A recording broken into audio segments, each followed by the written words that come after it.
Hi friends, ఇప్పుడు binary to hexadecimal చూద్దాము conversion. Suppose ఏదైనా ఒక కోడ్ బైనరీ కోడ్ 1101011011 అనే బైనరీ కోడ్ తీసుకున్నాం అనుకోండి.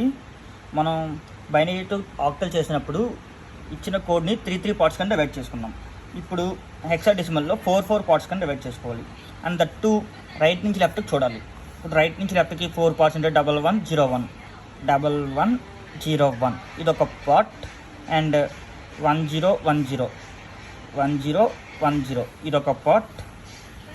అండ్ 11 ఇంకా మనకి ఇక్కడ 4 ప్లేసెస్ ఫిల్ అవ్వలేదు, సో 2 zeros పెట్టుకుందాము. సో మనకి 4 వాల్యూస్ కింద ఈచ్ పార్ట్లో 4 వాల్యూస్ వచ్చాయి. అలా 3 వాల్యూస్ వచ్చాయి. దీన్ని 8421 కోడ్తో చేస్తే మనకి దీని వాల్యూ వచ్చేసరికి 8821 అంటే 11 టోటల్. అండ్ దీన్ని